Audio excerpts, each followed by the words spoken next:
मी सर्जेराव दाभाडे.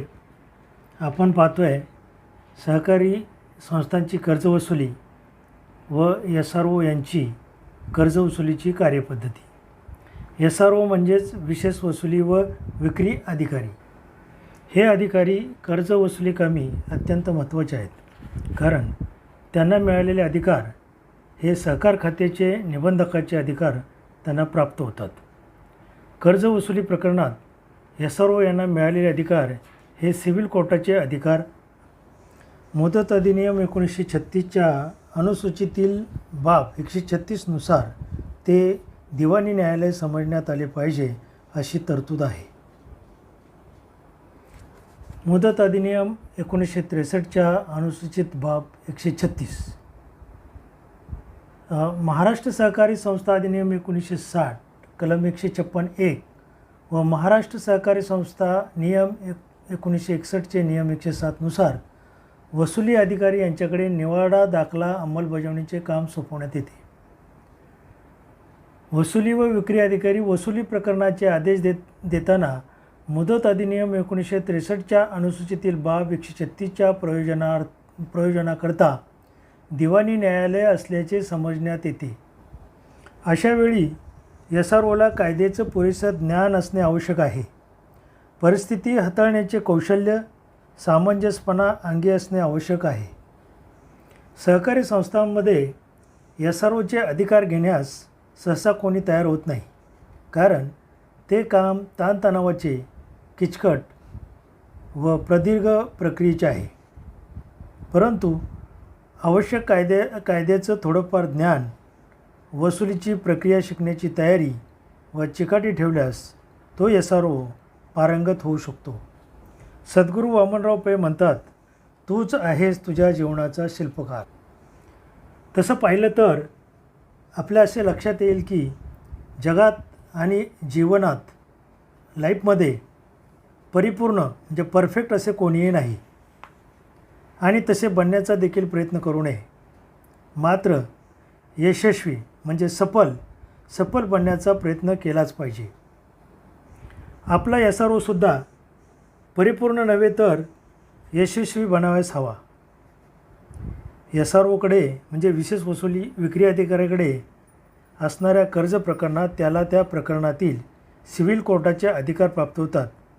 म्हणूनच त्याला ती प्रकरणे हाताळताना आवश्यक कायद्याचं ज्ञान हवे, परिस्थितीचे भान हवे, निर्णय क्षमता हवी, तटस्थता हवी. ना संस्था ना कर्जदार यांची बाजू घेतली पाहिजे. योग्य काय तो निर्णय त्याने दिला पाहिजे. Your destiny in your thoughts. You are the architect of your destiny. तुमचं नशीब तुमच्या विचारामध्ये आहे. मागील भाग 2मध्ये आपण थकबाकीचे संस्थेवरील परिणाम, SRO आणि त्याची टीम, कर्ज थकबाकी व्यवस्थापन आणि थकबाकीची कारणे आपण पाहिलेली आहे. आता आपण पाहूया थकबाकीदारांच्या लुप्त्या, बहाणे, आयडिया, यालाच आपण कल्पना त्यांच्या म्हणूया.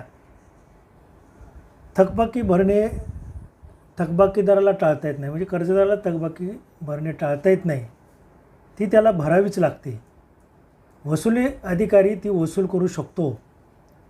थकबाकी भरावायच नको म्हणून थकबाकीदार अनेक प्रयत्न करतो, कर्जदार अनेक प्रयत्न करतो, कर्जदार अनेक लुप्त्या वापरतो, आयडिया वापरतो.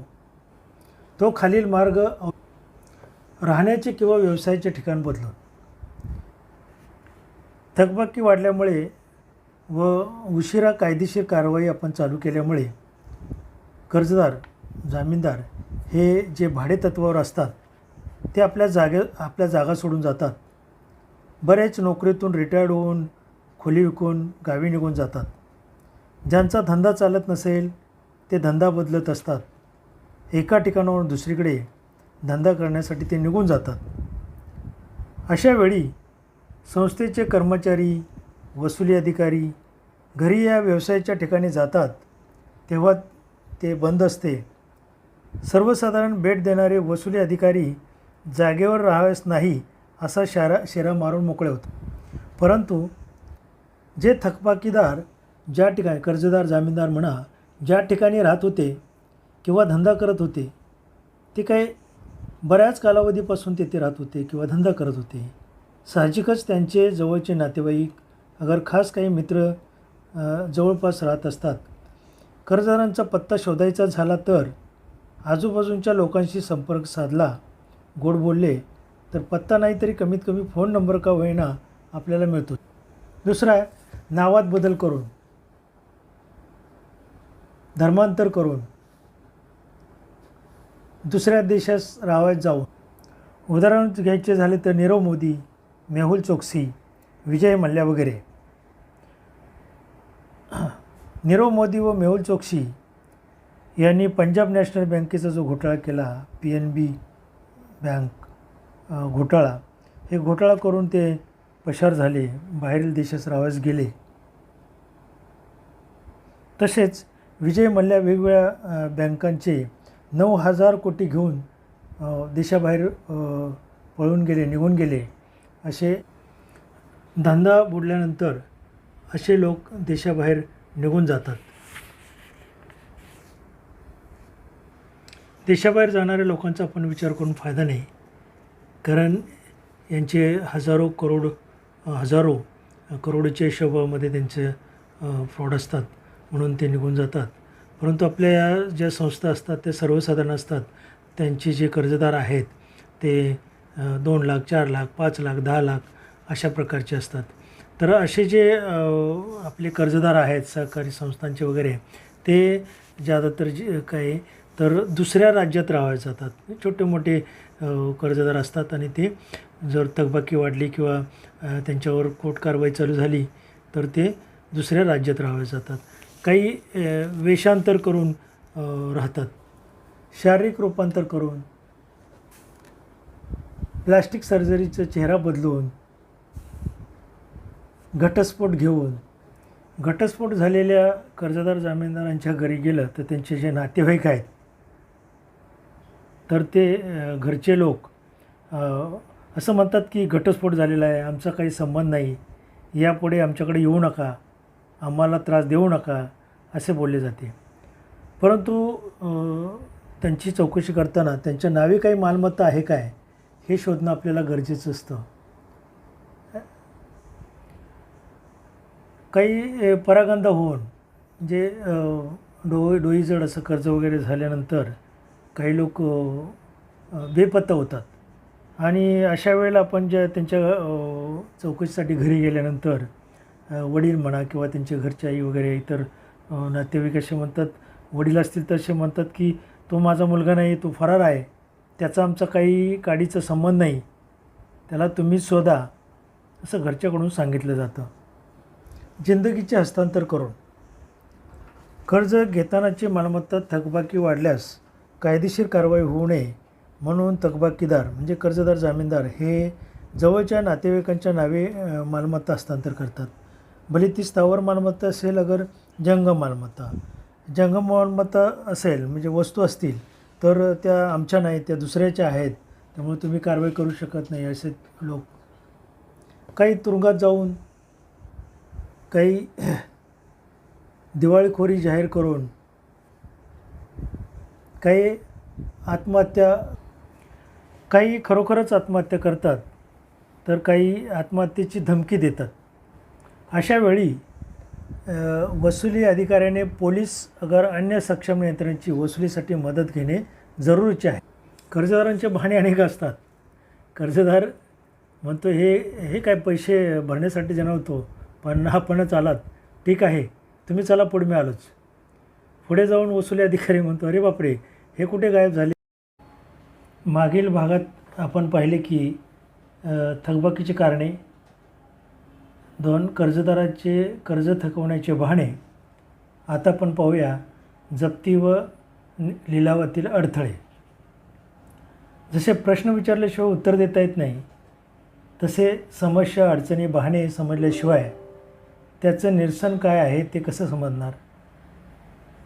जप्ती करताना काय काय होऊ शकतं. जप्ती पंचनामा चालू असतो त्यावेळेला, जप्ती चालू असताना आत्महत्येची धमकी देणे,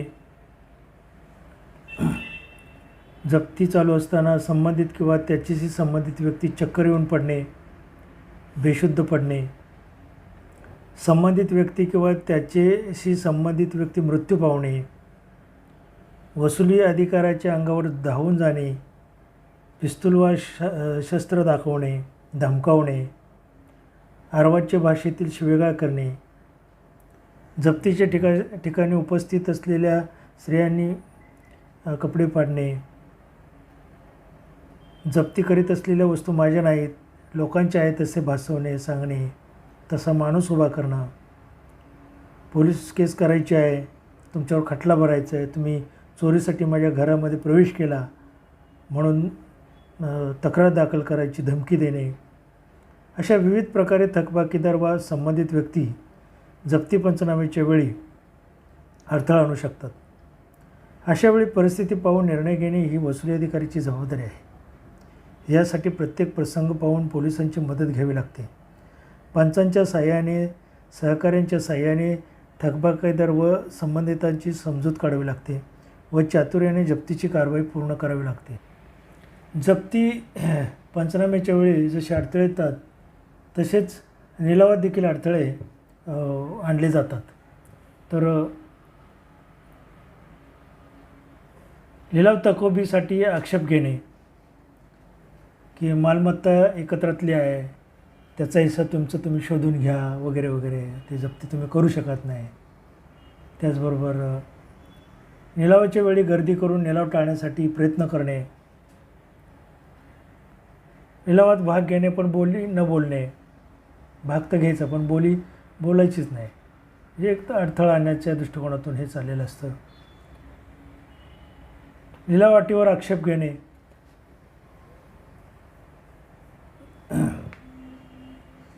बहुतांश लोक कोर्टाकडून किंवा निबंधकाकडून सुनावणीचे आदेश आणणे की पुढे जप्ती निलाव होऊन द्यायचा नाही, या दृष्टिकोनातून अडथळे आणले जातात.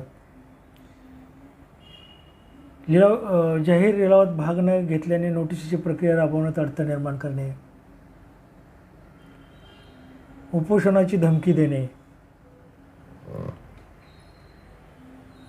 लिलाव न होऊ देण्यासाठी जमाव पाठवणे,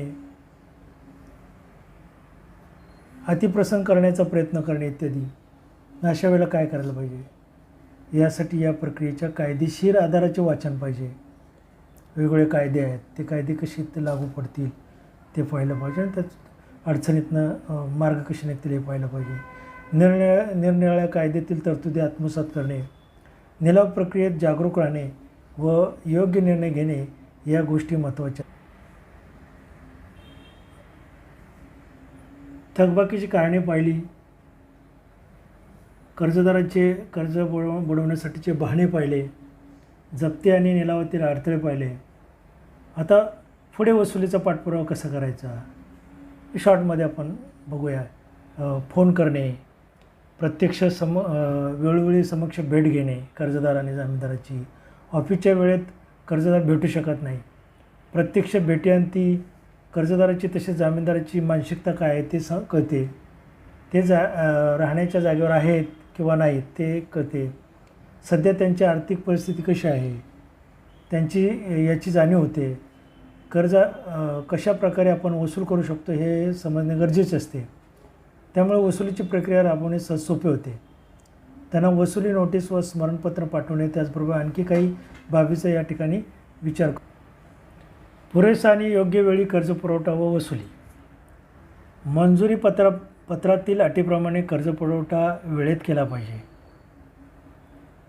कर्ज थकबाकी झाल्यानंतर कर्जदाराच्या सतत संपर्कात राहिल्यास कर्ज वसूल होऊ शकते.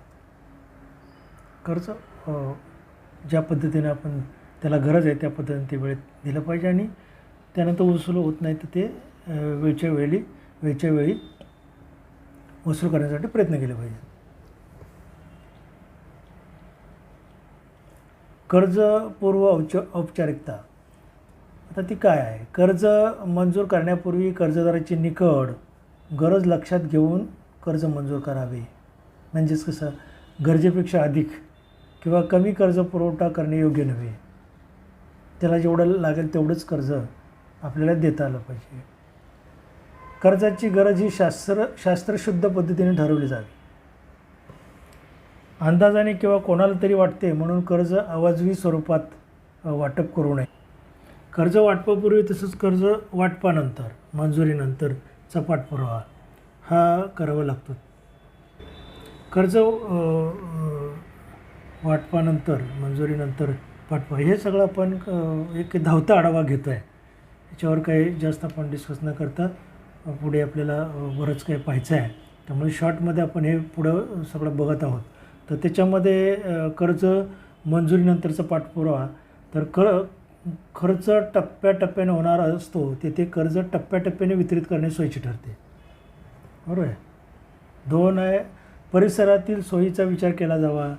कच्च्या मालाची उपलब्धता, साठवणुकीची व्यवस्था, वाहतूक आणि विपणन म्हणजे मार्केटिंग याची व्यवस्था उपलब्ध आहे का नाही याची पाहणी करून योग्य ती काळजी घेण्यात यावी. त्याचबरोबर नैसर्गिक आपत्ती, दुष्काळामुळे कर्जदाराचे नुकसान झाले असल्यास कर्जफेडीच्या अटीत ताबडतोब बदल केला पाहिजे. म्हणजेच काय केलं पाहिजे, मुदतवाढ दिली पाहिजे, कर्जाची पुनर्रचना केली, पुनर्बांधणी केली पाहिजे. वसुलीचा पाठपुरावा करताना नियोजन असलं पाहिजे, संघटन असलं पाहिजे, एकमेकांमध्ये समन्वय असला पाहिजे, नियंत्रण पाहिजे, शिस्त पाहिजे, कामातली निष्ठा पाहिजे, सुसंवाद चर्चा झाली पाहिजे, एकमेकांवर सुसंवाद पाहिजे, चर्चा केली पाहिजे, कामाची विभागणी केली पाहिजे, ध्येय निश्चिती पाहिजे, तर काय काय करायचं, कसं करायचं ते ठरवलं पाहिजे आणि या सर्व गोष्टीचा आढावा घेतला पाहिजे. नियोजन असेल तर पुढील काही गोष्टी ज्या आहेत त्या ऑटोमॅटिक म्हणजे व्यवस्थित तडीला जाऊ शकतात. म्हणजे त्याच्यामध्ये मेळावे, बैठका घेतल्यास गावाकडील जत्रा, मेळे, इतर समारंभ याद्वारे संपर्क साधता येतो. यात्रेच्या वेळेला लोक बाहेरगावावरून एकत्र येतात. त्यावेळेला त्यांचे भेटीगाठी घेणं किंवा समारंभ असतात तिथे जाऊन त्यांची बाजूला घेऊन चर्चा करणं, तर त्या ठिकाणी आपल्याला बराचसाच आपल्याला सपोर्ट मिळत असतो. वसुलीच्या नोटीस वेळोवेळी पाठवल्या पाहिजेत. कर्जाचे पासबुक वेळेत पूर्ण तपशिलासह त्यांना दिलं पाहिजे. त्यांच्या नजरेसमोर पासबुक असल्यास थकबाकीची जाणीव सतत त्यांना होत असते. त्याचबरोबर शेती उत्पन्नाच्या व्यवसायासाठी संस्थासोबत व्यवहार करणे, उदाहरणार्थ साखर कारखान्याला ऊस दिला असेल तर साखर कारखान्याशी संपर्क करणे, डेअरी व्यवसाय, दुधाच्या बाबतीत जे असतात डेअरी व्यवसायाना देखील आपण कॉन्टॅक्ट करू शकतो. तसेच बाजार समिती आहे ती त्या ठिकाणी आपण कॉन्टॅक्ट करू शकतो. तसेच आपत्कालीन परिस्थितीत कर्ज फेडण्यासाठी सुधारित वेळापत्रक करून पुरेसा वेळ दिला पाहिजे. त्यामुळे कर्जदारावर अनावश्यक दंडव्याज, इतर खर्च यांचा बोजा किंवा त्यांना मानसिक ताण येणार नाही याची दक्षता घेतली पाहिजे. तसेच ज्या कर्जाला जामीनदार घेण्यात आलेले आहेत त्याचं कर्ज खात्याची अद्ययावत माहिती जामीनदाराला दिली पाहिजे. वसुलीच्या वेळी, खाते नूतनीकरणाच्या वेळी जामीनदारांना वसुलीसाठी त्याचा योग्य उपयोग होईल. कर्जाच्या पुनरुज्जीवनाची पत्रे वेळेत घेतली पाहिजेत. म्हणजे कागदपत्र अद्ययावत राहतील आणि गरजेच्या वेळी कारवाईसाठी वापरते. जसे की वचनचिठ्ठी आहे ते दर 3 वर्षांना रिन्यू केली पाहिजे किंवा त्यांच्याकडून कबुली जबाब घेतला पाहिजे. अशा पद्धतीनं जरा ते लक्ष दिलं तर आपल्याला कागदपत्र असे घेता येतील. संस्थांनी कर्जदाराचे विम्याचे क्लेम्स दाखल करण्यासाठी त्यांना मदत केली पाहिजे. कर्जदाराच्या तारणाचा विम्याचा हप्ता वेळेत भरला जाऊन नूतनीकरण करण्यासाठी संस्थेची जबाबदारी आहे. तर काही संस्थाच विम्याचा हप्ता भरत असतात, तर जर त्या भरत नसतील तर त्यांनी कर्जदाराला त्याची फोन करून आठवण करून दिली पाहिजे, जेणेकरून त्या विम्याचं नूतनीकरण होईल. तसंच फील्डवरील कर्मचारी अधिकारी जास्तीत जास्त वेळ फील्डवर राहतील याची दक्षता घेतली पाहिजे. जास्तीत जास्त कर्जदार हे संस्थेच्या वेळेत भेटत नसतात. सकाळी किंवा संध्याकाळी भेट घेणे गरजेचं असतं. तर सर्वसाधारण संस्थाचा 10 ते 5 हा कार्यालयाचा वेळ असतो. त्यावेळेत जर रिकव्हरी करायचं म्हटलं तर कर्जदार भेटणं ते शक्य नाही.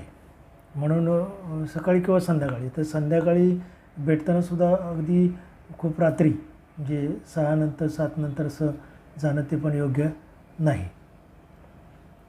त्याच्या अगोदरच भेटणं गरजेचं आहे. ज्या कर्जदारांनी वेळेत फेड केली अशा कर्जदारांचा गौरव सत्कार केला पाहिजे. त्यांची नावे शाखेत ठळकपणे प्रसिद्ध करावीत. वन टाईम सेटलमेंटद्वारे कर्ज सेटल केल्यास बरीच प्रकरणं बंद होतील. तशी ती योजना राबवावी. शेवटी शासकीय अधिकारी वर्गाच्या मदतीने अडचणीच्या भागात वसुली शिबिरे घ्यावीत. तसेच साधारणतः दर आठवड्याला 2 थकबाकीदारांना जंगम जप्तीच्या नोटिसा देऊन प्रत्यक्ष कारवाईची सुरुवात करावी. यावेळी दरवेळी जप्तीचा हट्ट न धरता संस्थेने आवश्यक थकीत रक्कम भरणा करण्याची संधी देऊन कटुप्रसंग टाळण्याचा प्रयत्न करावा. हा यामागचा उद्देश आहे. कर्जदाराची सामाजिक पद सांभाळण्याबरोबरच सभासदांमध्ये वसुलीच्या कामी फार दहशत देखील पसरवून आपण हा धावता आढावा घेत आहोत. पुढील भागात आपण पाहूया जामीनदार आणि कर्ज वसुली. तोपर्यंत मागील भाग काळजीपूर्वक पाहत राहा. व्हिडिओ आवडला तर शेअर करा, सबस्क्राईब करा.